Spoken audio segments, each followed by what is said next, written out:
This is a quick video to show you how to read fault codes on an older C18NZ Vauxhall engine. This particular car is a 1993 1.8 litre Vauxhall Cavalier.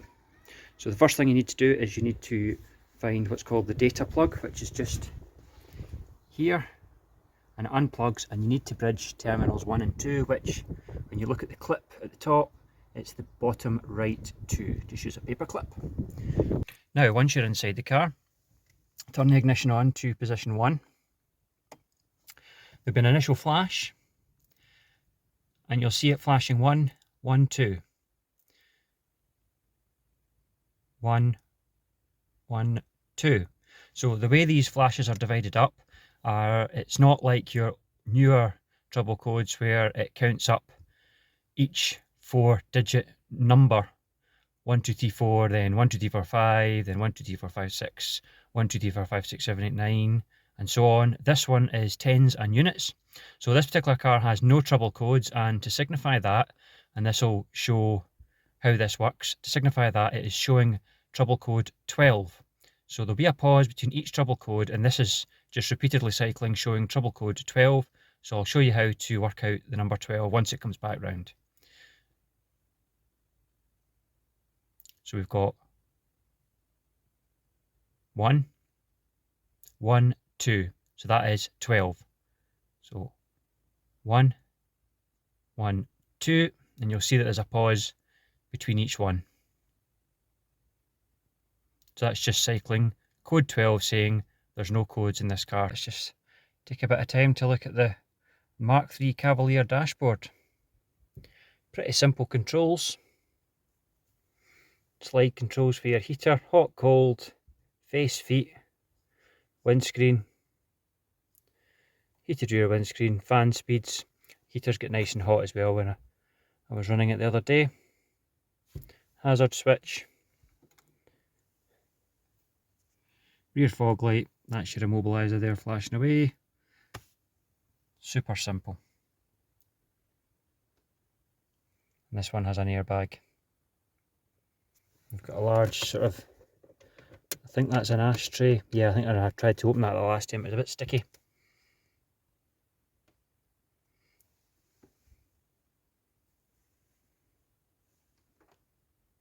That's definitely up to my standards of cleanliness anyway. Pretty happy with that. So one of the things I want to have a look at when I'm trying to diagnose the sort of running issue that this car has, and hopefully the emissions issue, is the distributor. So what we'll do is we'll take it off and we'll just simply have a look at it, and we'll test it using a multimeter as well. Take that off. I don't know how old that is. It smells like an old library in here or something. It's really sort of an old, not an unpleasant smell, but yeah, it reminds me of like an old museum or something. Not unpleasant, but as we say in Scotland, a bit fusty. But not damp, nice and dry, just a bit fusty. So rather than trying to work and have Mr. Shaky Camera, I'll put some pictures up here or somewhere here to show you the distributor when I took it off. So what we're doing here is we are taking it off, first of all looking at the contacts. So that's 1, 2, 3, 4. They're kind of brass coloured.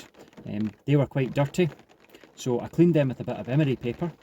What I also did was I used my multimeter and put the black probe in the centre of the distributor, and I put the red one in each of the 5 posts that go out to the HT leads, and one goes to the coil, to check that there was a resistance there. Now, there was a resistance in 4 of them, and there was no resistance at all in 1 of them. Not being familiar with distributors, I don't know whether that's normal or not, but it's certainly something that requires further investigating.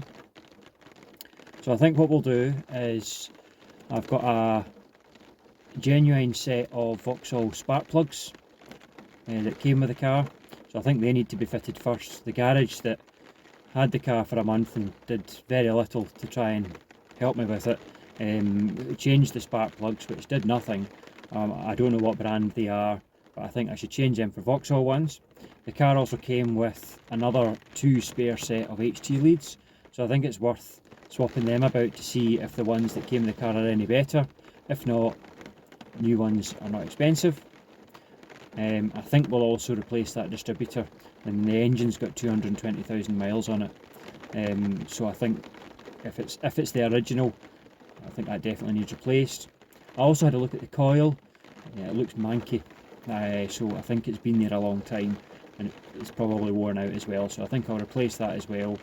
I think with this car you can afford the parts cannon to a point, because everything's so cheap. Everything seems to come in between £10 to £15, so I'm quite happy to spend that just to try and see if anything works. Other than that, the Misfire, as you'll see just shortly, I've got a little video of that. Only happens under load. Light throttle doesn't do it, although you can feel the car chuffing on idle. But when you give the throttle a wee jag, it misfires. So I reckon if you were actually driving the car, it would bog down.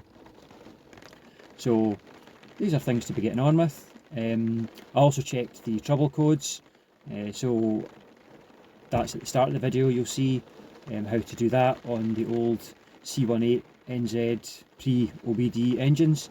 Very, very simple to do, and they're a lot easier to read than the newer OBD2 codes. I'll explain why that is in the video as well. So lots of things to be getting on with. Hopefully it's a simple engine, so I'm hoping that it will be something fairly simple to fix. I'm not too bothered about the Misfire itself. I can drive around that. The car still starts and drives okay. It's just in case that is what is affecting the emissions. Hence why I would quite like to rule it out as a reason why the car appears to be overfueling. Coolant temperature sensor has also been changed as well, although I'm going to test the resistance of the wires on that as well. Again, just to rule it out.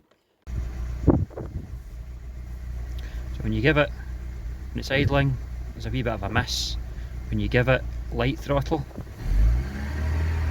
it's okay. But then when you give it a wee bit of a harder stab in the throttle, light stab, and give it the beans,